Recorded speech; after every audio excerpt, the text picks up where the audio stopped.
Welcome to the PR Resolution Podcast. In this episode, I'm interviewing Alastair McCapra. He's the Chief Exec of the CIPR in the UK, which is the Chartered Institute of Public Relations. Now, we are talking about FTSE 100 businesses and the presence or lack of PR expertise in executive leadership teams and on boards in FTSE 100 businesses. Now, this is the second time the CIPR have run this kind of research. And it's a real surprise to see that there is such a lack of PR credentials at a senior level in so many organisations and FTSE 100s. So Alastair and I are exploring why this is.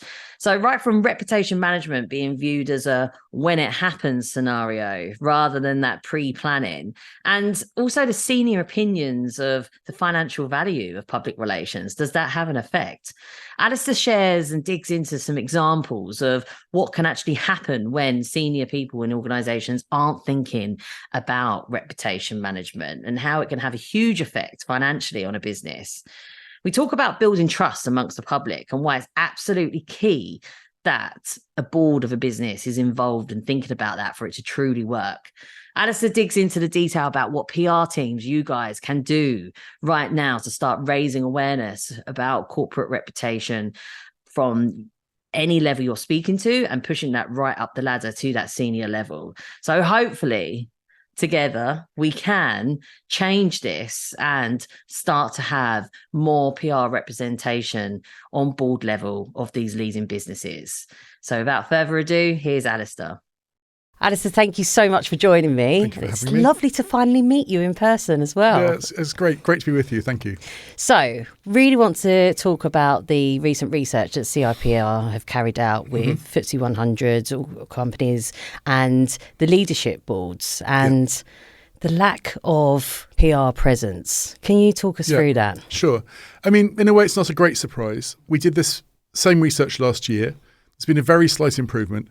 And what we're looking for is what kind of expertise do FTSE 100 companies have at a senior level? So we look at the members of their boards. Some of those may have particular comms, stakeholder engagement skills and background. We also look at the senior leadership team and we look at their management committees. We looked at all three. And what we found was that only 3 of the FTSE 100 companies have somebody actually on their board with identifiable comms, PR, stakeholder engagement, background or skills that we can see. Only 3. Just over half have somebody on their senior leadership team, but that's not then reflected on their board. It doesn't sound great. It's actually a slight improvement on last year, but not very much. So, I mean, I think the main point is there's a very big gap there at the senior level in those organisations. The 3 that do, is there any similarities in the sector that they're in? What kind of organisations are? We're trying to avoid any kind of naming or singling out of individual companies. So no, there isn't. No, there isn't. There isn't a kind of common factor in that sense. There are some common themes, though. If we look sector by sector, it's noticeable that banking and the media, every company that's in the FTSE 100 has either senior leadership team or board expertise, which kind of makes sense if you think those are very heavily regulated sectors. There's a lot of compliance. There are also sectors where there's a lot of customer activism, potentially. Reputation really matters. If they do something that upsets people, they sponsor the wrong thing or get involved in something controversial, then because they're sort of retail businesses, there can be a big backlash for them. So it's not surprising that they're both well represented. But that's not mirrored across other sectors. Construction, very patchy, which is, again, if you think about it, why might the reason be? Well, for the really, really big global kind of construction firms, their clients are usually governments, big public sector agencies. They're not really retail businesses in the same way. So there are potentials for scandal. There was the collapse of Carillion only 5 years ago. There was a lot wrong with that organisation. But on the whole, those organisations may feel that they're working in a B2B world and reputation management doesn't matter so much to them. Slightly more surprising was retail. I think only 20% in the retail sector had identifiable comms, stakeholder engagement expertise at that senior level, where the same things that apply to banking and the media apply across retail. Lots of customer activism, lots of calls to boycott things, panics, consumer panics about one thing or another, You might think about the horse meat scandal 10 years ago. A lot can go wrong very quickly. And yet those organisations don't seem particularly well prepared. As far as we can tell. So that's possibly an area of weakness. Obviously, this is the FTSE 100, so it's UK-based research. Yep. Do we have an idea of the comparison between companies in the US, for example? Do they take it more seriously? We haven't looked at that in our research. My guess would be probably they do. I think that reputation management is probably a bit further along in the United States than it is here. And these things are taken very seriously indeed. For all the factors that I just mentioned, that, activist customers, boycotts, those sorts of things can blow up very quickly. And when we saw the whole thing about influencers and Bud Light this year, which evidently took their senior management completely by surprise, they went off in one direction and then immediately turned tail and ran, and didn't really seem to have, or didn't offer the public any real explanation of why they were doing what they were doing, and seemed very ready to drop it when it became problematic. Do you think that seems to be when people do take action, when something goes wrong, and then there's an introduction of a comms person? Yes. So, I was thinking when we looked at this research, well, why is it like this? I mean, if you think about risk management generally in organisations, it's really advanced a lot in the last 20 years. It's taken much more seriously. It's much more methodical. People are very aware of traditional risks like financial risks. There are lots of new risks around things like cybersecurity. And these things are taken very seriously. Reputational risk just seems to lag behind in terms of people's understanding of how quickly something can blow up and how little time you have. And one of the reasons, I think, may be that people at the top on these boards and the management of these organisations, they're very senior people. They've pretty certainly dealt with crises before. And so they may think that they'll just be able to do what they did 10 or 15 or 20 years ago. They may get lucky, but the world has really changed. And, when things go wrong, they can go very rapidly and very spectacularly wrong. It's much more difficult to recover. And it's much better, really, to try and see these things off. I mean, somebody once described the work of public relations to me as seeing round corners. I thought that was a really good description, because it's, people whose job is to look ahead and see what's not necessarily obvious. What are emerging trends? What are people beginning to say? What are you beginning to pick up on your reputation tracking? And that's just really useful intelligence. And you can, with good preparation, you can head a lot of things off, so there's never a crisis. And so, that would be a really valuable contribution from public relations. In fact, if you could see these things forming and brewing, but manage to deal with them before they ever, actually hit crisis stage. Do you think we need stronger scare tactics? So, do we need to try and forecast what the financial damage could be with potential situations and actually outline what some of these situations could be? I know it seems extreme, but it is extreme. And, I was thinking, on my way in, well, most houses that don't have a smoke alarm don't burn down, So, in fact, most houses don't burn down at all. So people who don't have smoke alarms think they're fine. But if you're unlucky, you've got very little time and very few options. And so it's worth an investment, because if you're unlucky, you'll need all the time you have. You'll need every minute. And I think PR can play a similar function in organisations. But there are some examples you could think of where things have gone really badly wrong. One would be Thomas Cook, which was a FTSE 100 company. And you might remember they had a very unpleasant and very long drawn out dispute, because I think some members of a family died in holiday accommodation in Greece from carbon monoxide poisoning. And, it was very unfortunate, but they really invested a lot of time and effort in trying to dodge responsibility. And the family were very persistent and wouldn't let go of this. And Thomas Cook really threw every possible obstacle in their path. There was even a suggestion that there was an exchange of money between Thomas Cook and the landlord. I don't know if that was true or not, but it all went on. And it didn't, once that became headline news, they just couldn't shake it off. And that damaged their customer confidence. It did damage their reputation.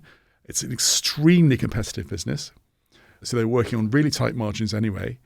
And then the thing that finished them off was a similar kind of case. I think it was, but unrelated. I think it was maybe food poisoning in Egypt or something. Yeah. But that just sealed the deal. That was it. No one was going to go Thomas Cook, because they already had this incident in Greece in their mind, and now this other case. And that finished them off. And I think, well, it is a tough business and it's very competitive, but that was avoidable, And whatever advice they took, they dug their heels in, they fought a fight, they came across as ungenerous, uncaring, and people thought, well, that could have been me. And, how will they treat me if something goes badly wrong with my holiday? And in the end, it finished them off. And the damage is done. Yeah. I'm thinking about the actual teams who are working with these kind of organisations. Now, it would be obvious that a corporate communications department would be helping with reputation and having conversations with the most senior contact that they have about this kind of thing. What if a business hasn't invested in a retainer in corporate communications and they're just investing in the sort of proactive, positive stories? Yes. Do you think that there's a place for those kind of consumer teams to push in this area and to try and highlight how important it is? Yes. An interesting example, so another FTSE 100 company that eventually went under, which didn't do that, was Nokia. And Nokia was an amazing company. They were really inventive. I think they brought the world's first smartphone. They had, I think, the first a phone with a camera in it. And they led the world. They were the biggest manufacturer of phones in the world. And having reached that point, they just thought, right, we're the leading manufacturer of phones in the world. Let's ship it. And, they sold good, serviceable phones. You never heard people ranting about how crap their Nokia was. Everyone was happy with them. But the problem was, there was something about their customers which they didn't understand, which is people wanted more features. So they were focused on getting out good quality phones that were exactly the same as last year's phone, more or less, and the same as the previous year's phone. And Apple and Android came in and said, look, buy this year's phone because we've got all this new stuff. We've got a better camera. We can do this. We can do that. And once people had gone to Android or once they'd gone to Apple, they just never went back. They were not interested in Nokia. They didn't matter if it was cheap or whatever. They just couldn't keep up. And they made that mistake by not understanding their customers. So that wasn't about crisis, and it wasn't about them doing something terrible that was potentially damaging to their reputation. They actually just got overconfident and thought that it was just all about shifting units, and they weren't paying attention to the people who they were selling to. And by the time they realised, they couldn't recover. It's really interesting, that example, because it just highlights the point of constant audience and target audience insight and not just focusing on activation all of the time. No, not at all. No, and absolutely. really building that out throughout and not just having, we've got to quick element of insight. So we're going into a campaign. It's got to be constantly throughout, hasn't it? I mean, we're a tiny business. We're nowhere near the FTSE 100. We're probably not in the FTSE million. But our members and our customers are not the same as they were 5 years ago. I mean, they're physically different people in many cases, but they behave differently. There's no point in us saying, well, this worked in 2018, 2019, so we'll just crank it out and it'll all be the same. It won't. So even in our very limited way, with our very small markets and our very small means, we have to pay attention to what people are saying and doing, and also what they say isn't sometimes what they do. They all said, "Oh, we really want to come back to face-to-face meetings." Well, they like to come back to some face-to-face meetings sometimes, but not as many as they did 5 years ago. They're much, much more selective, and we have to figure that out. And so you have to be in listening mode all the time. You can't be forever a successful company if you're not in listening mode. I'm loving what you're saying right now. I actually felt that when I was always part of traditional consumer PR agencies for the first part of my career, then I went into digital marketing and search. And I feel like that change was the first time that I really, truly stopped thinking about journalists first and started thinking about the real target audience, which I know we always do say, let's talk about target audience, but truly putting myself in their shoes and really trying to understand them and understand how they're searching and why they're searching. And I think, that was quite a few years ago now, but now we do have access to so much more technology that can really help us listen in so many different ways. And you're right, it is about just doing that constantly because it's constantly changing, isn't it? And it's easier than ever. I mean, the much better technology, much better data, much more specialist agencies who'll do it for you. With every passing year, it's odder that there are organisations that still seem to be trying to cut the corner and just go for a quick win. So why do you think that it's not being taken seriously? Why do you think it's hard for PR teams to be able to sell this in and communications professionals to be able to sell this into their clients? Well, a number of reasons. One is that I think the whole kind of the doctrine about shareholder value has really dominated companies. And so, they've for many years been, really focused on quarterly earnings, and that's what they're measured on, and everything else just, is secondary to that. So as long as you're delivering value to the shareholders, the specifics of it don't really matter. And that's not a bad discipline, but there's kind of long-term kind of gardening things you have to do. You're not going to be in bloom all day every season. There are things you have to do out of season. You have to weed, you have to prune. There's those kinds of things which go into making sure that when you're in bloom, you have a fantastic show, and it's easy for those things to get pushed away. Also, I think that in many organisations, PR is still under or reporting to marketing, and is seen as a subset of or a specialist function within marketing. And so people approach PR sort of, as you said, well, let's pump out these good news stories about how well everything's going and get everybody all excited, and and that we'll sell more widgets or whatever it is. And that's a perfectly valuable and valid part of PR. But it is a bit of a jump for the imagination to say, right, it's that huge crisis brewing that we hadn't imagined. Those people that do your press releases for about that, get them in, because they're the ones, you just think, what? Why would we ask them? What? How would they help us with this?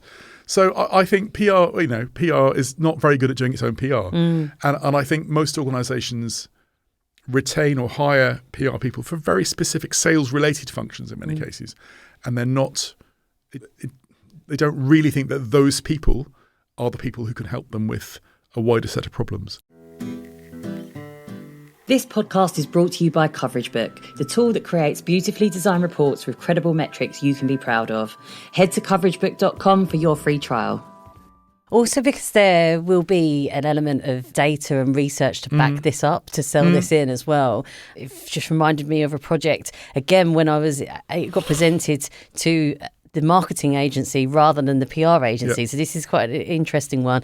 It was a big brand who were about to release financial results, and then an incorrect story appeared about the CEO, wasn't true, on the Daily Mail, and they were really worried about it. They came to us as a search agency rather than to their PR agency, which I found really, really interesting. We ended up recommending that they worked with the PR. We worked together, and then that project happened, and we really helped with it. But yeah, when they first saw that, they thought online, data, search, we need this quickly gone. What's the quickest way? Rather than going through to, we need some professionals to speak to journalists and get the true story out. Yes. So it was very interesting, but thankfully we did say, no, we absolutely need to work with your PR department on this. But I wonder if that's the sort of the lack of trust with data and digital skills. Do you think that could be something, or? Yes, but I also think there's the thing about measurement. I mean, measurement is very important, and the old days when you could kind of blag your way through things without measuring and evaluating, are rightfully gone. But anything that's strategic is harder to measure. And I think, PR worries a lot about measurement. And I think one possible side effect of that is we tend to do the things that are most easily measurable.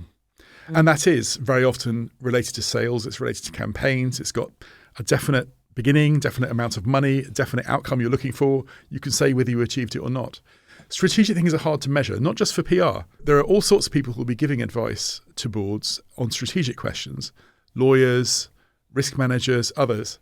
They are not constantly faced with demands to demonstrate return on investment for every wretched thing they do.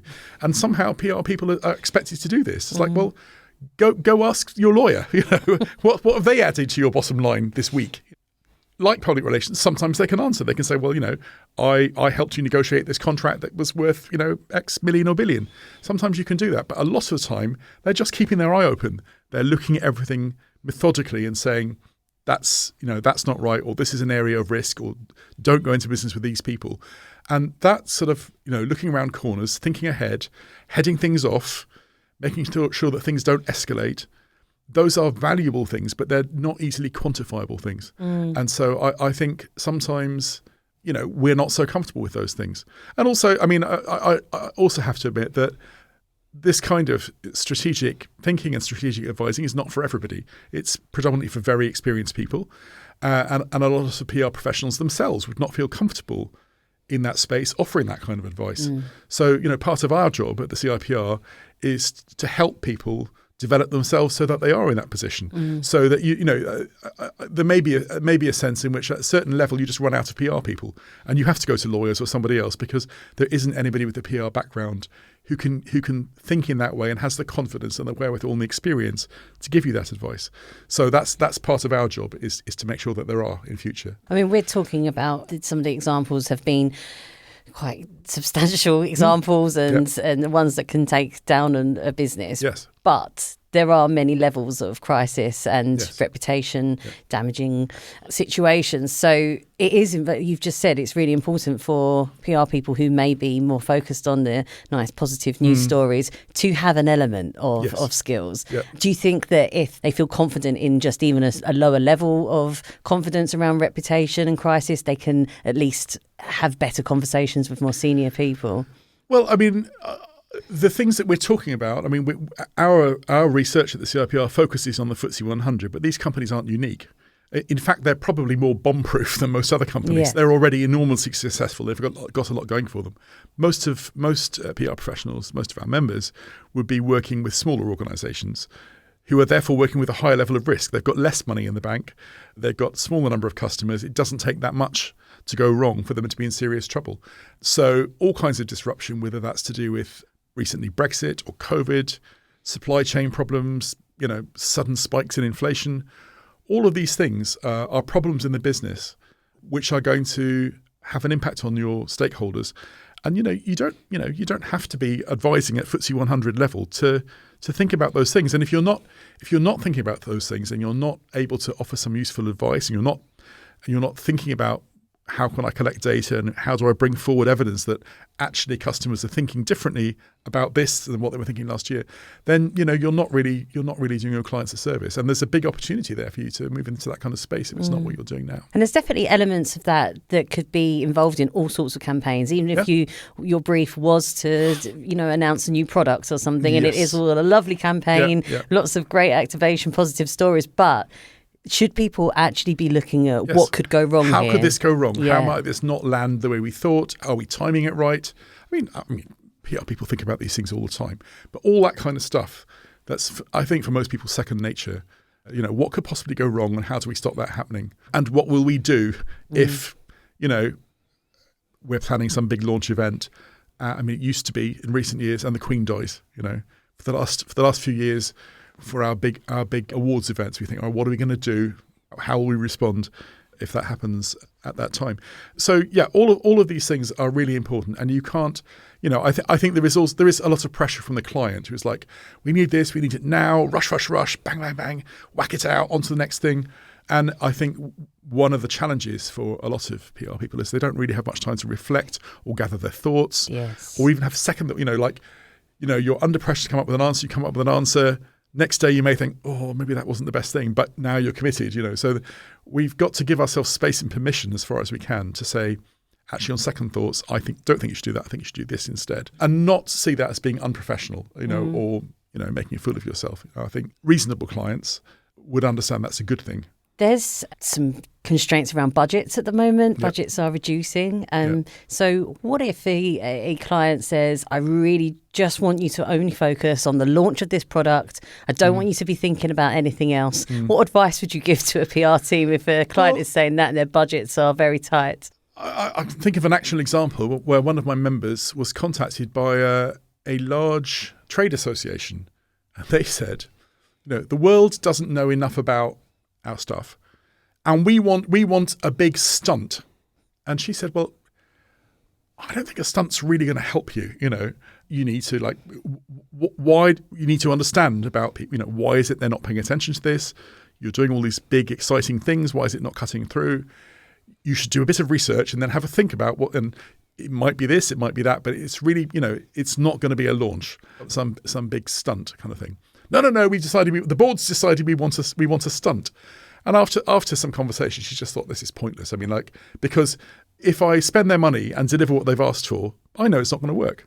It's just pointless. Then they're going to think, we had bad advice, it's all terrible and PR's rubbish. It's like, no, you just had a stupid idea to start with. I don't know what they did with that. They may have taken it to somebody else. They may have given up. But, just because a client thinks they know what they want. I mean, everybody goes to a lawyer. I keep bringing lawyers into this, but, everyone goes to the lawyer and says, either I want a quick and easy divorce or I want to take the other party, absolutely to the cleaners. And the lawyers will always say to you, yes, that's possible, but, think about this, think about that. I strongly recommend that you don't take that course of action. You think about this, or here are some options, and that's why their advice is valued. So I think, PR people are under, and the time pressure is getting worse and worse. Now, a lot of people have got the idea that a lot of stuff is just done by AI. So it's like, well, you don't need 2 weeks to prepare. Just, I want this by tomorrow morning type thing. So that's getting harder and harder. There's less and less thinking time. But it's becoming more and more important because if you just kind of blunder along doing whatever the client's asked for, one day you'll end up in serious trouble. And not taken seriously, which is what we want from those senior team members. We've talked about PR professionals being, doing this kind of research and insight and being in touch with what's going on truly with the target audience. Is that a skill set that they need to learn, or do you think that every PR person has the ability to just be able to dive into this kind of insight? I'm sure they have the ability, but it takes familiarity, and you mustn't. It's easy to get sidetracked or distracted with something that looks really, that's just really interesting and important. But I mean, I'm hopeless at anything to do with numbers, really, myself. Me too. Which is not a great confession. Even though I talk about data as well. I'm fine on, my organisation's accounts because I understand the organisation and I can look at the numbers and relate them to reality. But it is possible to blind yourself with numbers and not really understand what you're looking at. So I don't think you need to be a statistical genius, but you need to be sceptical about numbers and not allow yourself to just fall into thinking that what you thought in the first place is demonstrated in some way. And you can, especially on, if there's not much time and there's not much budget and you've got a small sample size, you can come to some wild conclusions. So, I mean, yes, if you want to go to the level of, if you think about polling, whether it's consumer polling or political polling, I mean, there's a real science to that, and you really have to know your stuff and sampling. Most PR people aren't going to have that. Obviously, if they've got big budgets, they'd probably bring in a specialist to do that for them. But they need to know a bit about it. I think they need to understand the principle. I don't understand the specifics of accounting, but I know enough to be able to ask my head of finance some sensible questions and to say, no, that doesn't sound right, and to understand what the auditors is telling me to do. So you need that kind of level of general understanding so that you're not bamboozled, really. I think that's the important point and why PR people are in the best place to be thinking about this, because they are so close to the client objectives, the target audience, the media. They've got a really good view about the really important parties here and then what could go wrong. Yes. So if they can just get some help in how best to get that data back to them. And I know that at the very sort of low level, we had some alerts set up for clients and actually the business that I work for now, just being able to say, is anyone searching on this topic? Right. Because that potentially could be a bad thing. Right. Or if it's this brand name plus this word, that could potentially be a bad thing. Or if people talking about that. So even if you just had some alerts, that's a good way, set up that could send back to you. That we could noticed be a good on that way. point, we did notice, if you look at reputation management on Google Trends, I mean, it's consistently low. It hasn't really changed that much in the last 15 years. If you look at reputation damage, that spiked in 2021. Really? So it's suddenly organisations people are searching. I don't know who's doing the searching, but that people are thinking about reputation damage in a new way. So the sorts of things that we're talking about now are a good thing, I think, for people to be thinking about in their own work, in their own agency or their own organisation, and think about ways of introducing the topic, because we are behind the times in reputation management, but it is coming to the surface. People are thinking about it more than they were. Definitely an opportunity there. Definitely opportunity. And an opportunity to have better senior conversations for other types of work as well. What can people do to feel more confident in this area? Is there training available? What can they do? There is, yeah. I mean, it does, in the end, come down to making time and investing in yourself. Some people are lucky. They've got employers who will train them in development in these things. In fact, there's also an opportunity there, because I think over the last 2 to 3 years, employers have really struggled to recruit and retain good people. People who have the sorts of skills we're talking about are the ones who are getting snapped up And they're finding it very easy to get headhunted or new offers. So there is more of an emphasis. We've certainly seen in the last couple of years, employers are taking training and development much more seriously. And the important thing is to really make yourself learn in areas where you don't necessarily feel comfortable. And you don't have to be an expert. You don't have to know everything. But you need to be able to talk with a bit of confidence about some of these things and know where to ask. So that if it takes you beyond what you can do or what you can deliver, you've got someone else who can say, well, I think I want to speak to that person or bring them in to help with this. And, not all clients are going to agree. Some of them will just want stuff in a rush and, the same old way. But we have to speak up for ourselves, and we have to, no one's going to do it for us, And the worst possible outcome would be if we're, having this conversation in 5 years' time, and the Google trends show that people are still searching more and more about reputational damage, and someone else has taken it over. It's not good for organisations if lawyers, for example, take over the whole business of reputation management, and some of them are moving into that space. Some of them have got specialist reputation units, and that will push the whole area of reputation management in one direction, likely to be very defensive, not likely to be very I don't know, but that may have been one of the causes behind what happened to Thomas Cook. They're just too defensive and wouldn't take a line which would have appealed to their customers and made them think, okay, something went badly wrong there, but I can have confidence it's not going to happen to me. And if something bad does happen, I'll be well looked after. They didn't do those things. It's really interesting. The only way it can be avoided is with communications experts. That's right, Interestingly, you're saying about who else may take this business if it's not communications professionals. I know that there are online marketers, SEO experts who are doing sort of a sweep up of bad things after they've happened. And there is some investment going into that. Again, it's not the ideal route. No. It's not the way it should be. We need to prepare and avoid these kind of situations. Really, really interesting. I've got another question for you for agency owners, because we've talked about more training and upskilling with PR professionals. What do you think the ideal balance is of having comms professionals upskill in data and research compared to hiring data professionals who are not PR people? That will depend on your agency, who you've got, what talent you've got already, who your clients are. I don't think there's a kind of one-size-fits-all answer for that, and depends on the complexity of what you're dealing with. But, I think investing in your own people has always got to be a good thing. And as everything's getting more data-driven, it does make sense. Because these things, they don't just apply in one context. You're not just training people to look at data for this thing. You're getting them more familiar with looking at data for all kinds of things. And that's going to help you in other ways. Do you think as an industry we need to talk about this more, or offer more training, or have some more events? What do you think we should do as an industry? We talk about it quite a lot. We talk about it quite a lot. We're talking about it right now. Actually getting people to bite down and do the bloody training is a different thing because it's not comfortable. Yeah. I mean, we did, it's a slightly different topic, but we used to survey our members and say, what do you feel is your biggest area of weakness, and where do you think you need the most training? And they all said finance. Is that fair enough? We'll put on finance courses. Did they come to them? No, they didn't, because the reason that they weren't very skilled is because they don't like it. Yes. Right? And you can offer training. Objectively, they all know they need the training, but they're not going unless someone makes them. Yeah. And it's it's not generally very sexy, is it? It's just, seeing a bit dull and nerdy. And people have usually got more exciting things to focus on, more creative things.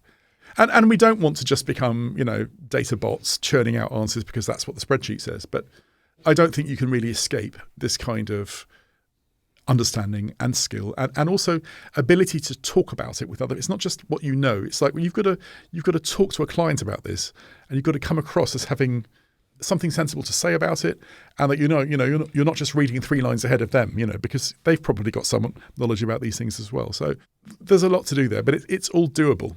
I mean, PR people are really bright and really capable, and they can turn their hand at breakneck speed to almost anything, So I think they just have to kind of make themselves do it. Definitely. And just imagine, PR people, that you could be that hero that could absolutely turn around the whole business. The valuable, interesting work you could do. That's some amazing stuff. Yeah. I know whenever I go to hear people talking about their work, it's always these kind of things, like huge crises, like BP well disaster, airline things. these are like the heroes of the industry. Yeah. You know, if it's, how did you do that? Well, by developing myself to get to the stage where people trusted me with this kind of problem. Yeah. And it can be quite stressful for the days in the crisis, but afterwards it's amazing to look back on. I mean, anyone who has a conversation with someone like Rod Cartwright, for example, or Amanda, Coleman. Thank you. Just their careers and the things that they've worked on, absolutely unbelievable. I actually interviewed Amanda on the podcast, and just what a career. Wow. And so I would have loved to have worked on something like that at some point in my career. So, you know, think about the hero that you could be and really helping and truly helping people as well. Yeah. So, and the other thing about, you know, Rod or Amanda or other people is they're very generous with their time. Yeah. They're very generous with their advice. Yeah, they you know, they really want other people to have the opportunity that they had, you know. So it's not some sort of elite club that you can't break into. You know, they didn't start off by thinking I'm going to solve great world-breaking problems. You know, they're people who found their way into those positions. If you want to know about these things, ask them and they'll help you. Yeah, great advice. Great advice. Thank you so much for sharing the insight and the research. Real pleasure, thank you. Will you be carrying it out again next year? Oh, yes, we will. We might want to vary it a bit, or as you suggested, perhaps look at other countries and see how we're doing compared with them. But yes, it is really important. Brilliant. Well, I can't wait to hear how we have developed. Thank you so much, Thank Alastair. you. Thank you.